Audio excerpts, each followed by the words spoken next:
नमस्कार। आकाशवाणी से प्रस्तुत है समाचार संध्या।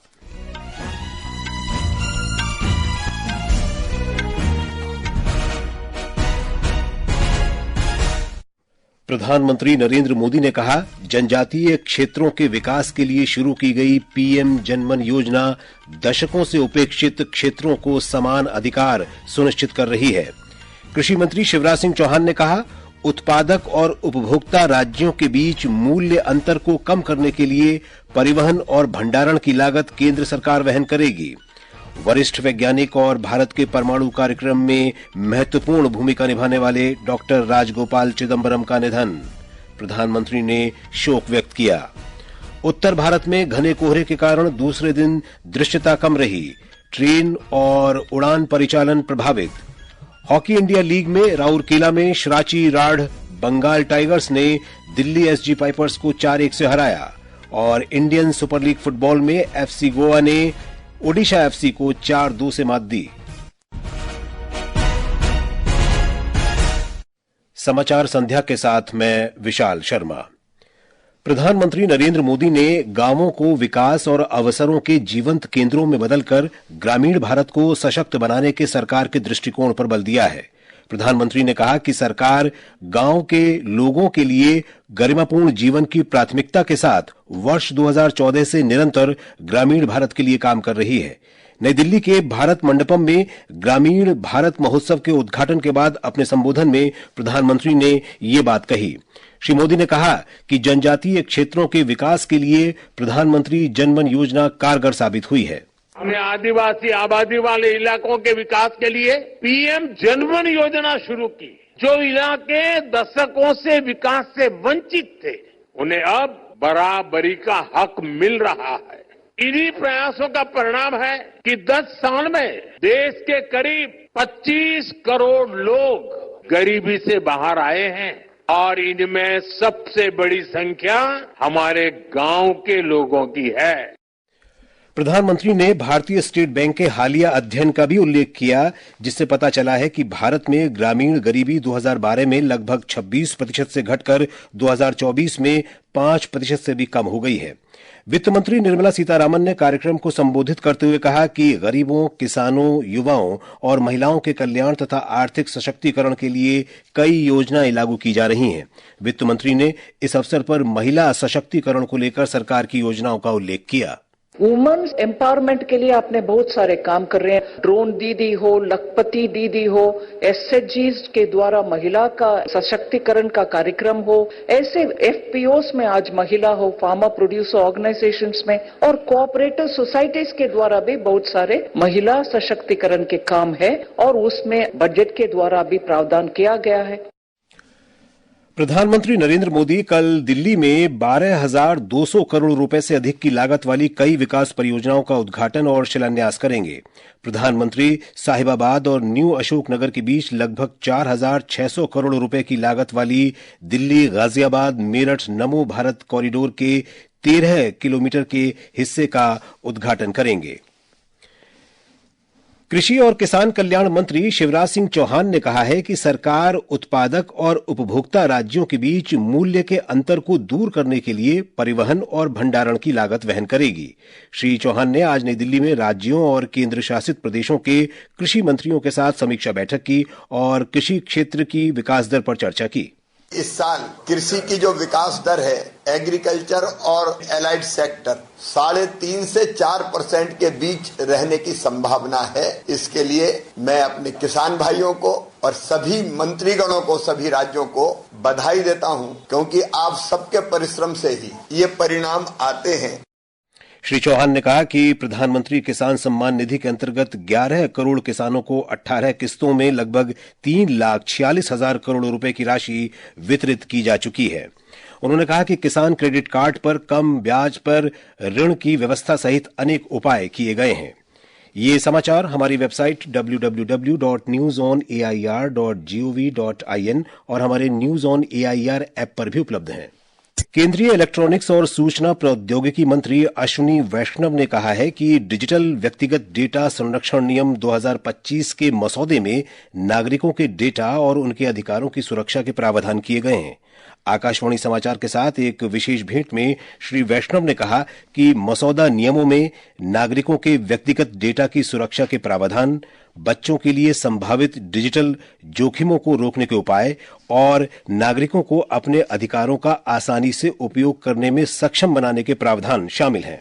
बहुत ध्यान रखा गया है कि भारत में जो बड़ा एक इनोवेशन इकोसिस्टम है, उस इनोवेशन इकोसिस्टम और नागरिकों के अधिकार को प्रोटेक्ट करना है, इन दोनों के बीच में एक बहुत अच्छा बैलेंस लाया गया है। साथ ही साथ इनोवेशन के इकोसिस्टम के ऊपर बहुत बड़ा कंप्लायंस का बर्डन नहीं पड़े, ये भी ध्यान में रखा। सूचना और प्रसारण मंत्री अश्विनी वैष्णव ने बच्चों से आग्रह किया है कि वे परीक्षाओं का बोझ लेने के बजाय उनके लिए जुनून पैदा करें।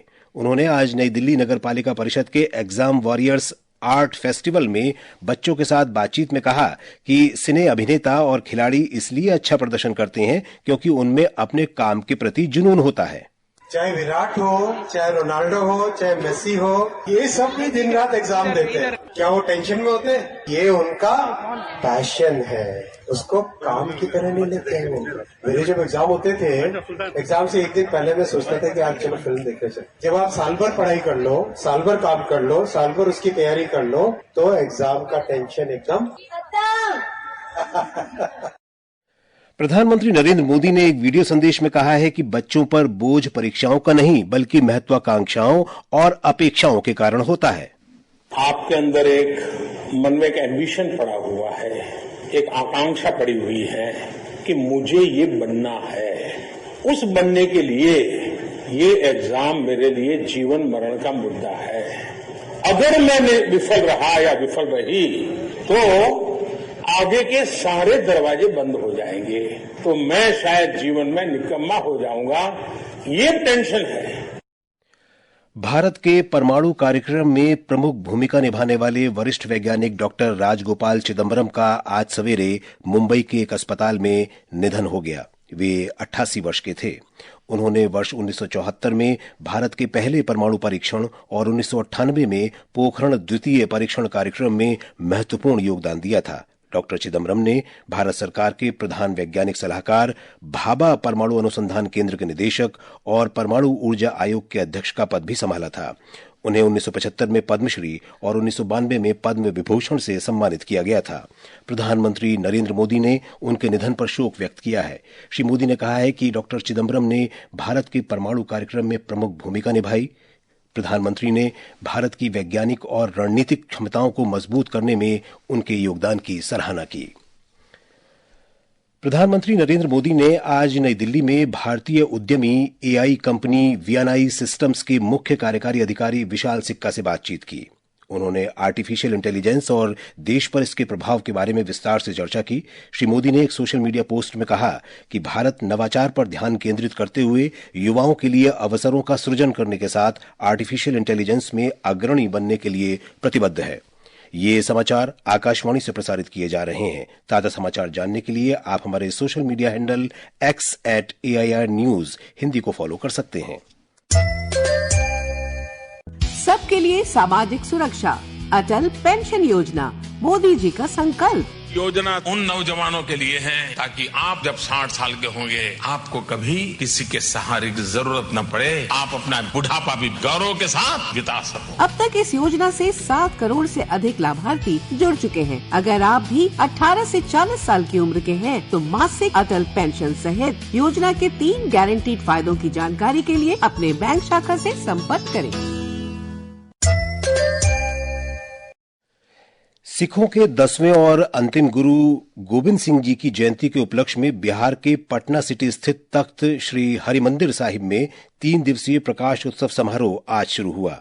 तख्त श्री हरिमंदिर साहिब गुरु गोविंद सिंह जी का जन्म स्थान है। गुरु गोविंद सिंह जी महाराज के 358वें प्रकाश उत्सव की शुरुआत आज बड़ी प्रभात फेरी के साथ हुई। तख्त श्री हरिमंदिर साहिब से निकली प्रभात फेरी ने पटना सिटी के कई क्षेत्रों का भ्रमण किया। तख्त श्री हरिमंदिर साहिब में अखंड पाठ का आयोजन किया जा रहा है। आज रात्रि 9 बजे से कवि दरबार का आयोजन किया जाएगा। दूर दूर से आए सिख श्रद्धालु पटना साहिब के आसपास स्थित बाल लीला गुरुद्वारा, गुरु का बाग, हांडी साहिब, गाय घाट और कंगन घाट गुरुद्वारों में भी प्रार्थना कर रहे हैं। धर्मेंद्र कुमार राय, आकाशवाणी समाचार, पटना। देश के उत्तरी क्षेत्र में घने कोहरे के कारण कई ट्रेनों की आवाजाही प्रभावित हुई है। रेलवे के अनुसार दिल्ली आने वाली लगभग 40 ट्रेनें 5 घंटे तक की देरी से चल रही हैं। यात्रियों को अपनी ट्रेन यात्रा के लिए स्टेशन पर पहुंचने से पहले ट्रेनों की ताजा स्थिति की जांच करने की सलाह दी गई है। वहीं नई दिल्ली के इंदिरा गांधी अंतर्राष्ट्रीय हवाई अड्डे पर अंतर्राष्ट्रीय और घरेलू सहित 45 उड़ानें रद्द कर दी गई हैं। हवाई अड्डे के अधिकारियों ने बताया कि करीब 20 उड़ानों को दूसरे हवाई अड्डों पर भेजा गया है। इन उड़ानों में 13 घरेलू और 4 अंतर्राष्ट्रीय उड़ान भी शामिल हैं। अधिकारियों ने कहा कि शून्य दृश्यता के कारण श्रीनगर और अमृतसर के लिए भी उड़ानें रद्द की जा रही हैं। मौसम विभाग ने अगले 3 दिनों के दौरान उत्तर पश्चिम भारत में न्यूनतम तापमान में 2 से 3 डिग्री सेल्सियस की वृद्धि का अनुमान व्यक्त किया है। विभाग ने कहा है कि अगले 4 दिनों के दौरान पूर्वी और पश्चिमी भारत में न्यूनतम तापमान में कोई खास बदलाव नहीं होगा। वहीं बिहार के अलग अलग इलाकों में कल सर्द दिन की स्थिति रह सकती है। जम्मू कश्मीर, लद्दाख, गिलगित, बाल्टिस्तान, मुजफ्फराबाद और हिमाचल प्रदेश में कल भारी बारिश या बर्फबारी का भी अनुमान है। इधर हरियाणा, चंडीगढ़, दिल्ली, हिमाचल प्रदेश और पंजाब में आने वाले 2 दिनों में गरज के साथ बारिश और वज्रपात की आशंका है। छत्तीसगढ़ में बीजापुर जिले के पत्रकार मुकेश चंद्राकर की हत्या मामले में पुलिस ने 3 आरोपियों को गिरफ्तार किया है। राजधानी रायपुर में आज संवाददाताओं से बातचीत में उप मुख्यमंत्री और गृह मंत्री विजय शर्मा ने कहा कि घटना की जांच के लिए 11 सदस्यीय विशेष जांच दल एसआईटी का गठन किया गया है।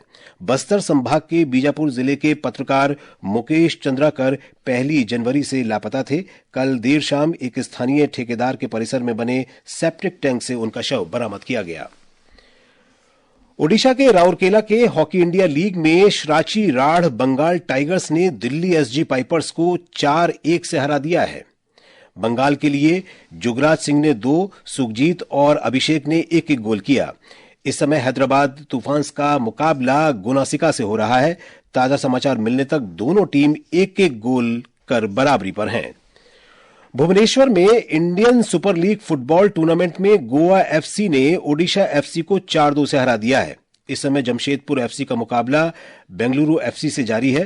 ताजा समाचार मिलने तक बेंगलुरु ने 1-0 की बढ़त बना ली है। सिडनी में ऑस्ट्रेलिया के साथ बॉर्डर गावस्कर ट्रॉफी श्रृंखला के 5वें और अंतिम क्रिकेट टेस्ट मैच के दूसरे दिन भारत ने 6 विकेट पर 141 रन बना लिए। भारत की कुल बढ़त अब 145 रन की हो गई है। रविंद्र जडेजा 8 और वाशिंगटन सुंदर 6 रन बनाकर क्रीज पर हैं। ऋषभ पंत ने 33 गेंदों में तेज तर्रार 61 रन बनाए। इससे पहले ऑस्ट्रेलिया की टीम पहली पारी में 181 रन पर सिमट गई। और अब अंत में मुख्य समाचार एक बार फिर। प्रधानमंत्री नरेंद्र मोदी ने कहा, जनजातीय क्षेत्रों के विकास के लिए शुरू की गई पीएम जनमन योजना दशकों से उपेक्षित क्षेत्रों को समान अधिकार सुनिश्चित कर रही है। कृषि मंत्री शिवराज सिंह चौहान ने कहा, उत्पादक और उपभोक्ता राज्यों के बीच मूल्य अंतर को कम करने के लिए परिवहन और भंडारण की लागत केंद्र सरकार वहन करेगी। वरिष्ठ वैज्ञानिक और भारत के परमाणु कार्यक्रम में महत्वपूर्ण भूमिका निभाने वाले डॉक्टर राजगोपाल चिदम्बरम का निधन, प्रधानमंत्री ने शोक व्यक्त किया। उत्तर भारत में घने कोहरे के कारण दूसरे दिन दृश्यता कम रही, ट्रेन और उड़ान परिचालन प्रभावित। हॉकी इंडिया लीग में राउरकेला में श्राची राढ़ बंगाल टाइगर्स ने दिल्ली एसजी पाइपर्स को 4-1 से हराया। और इंडियन सुपर लीग फुटबॉल में एफसी गोवा ने ओडिशा एफसी को 4-2 से मात दी। इसके साथ ही समाचार संध्या का ये अंक समाप्त हुआ। नमस्कार।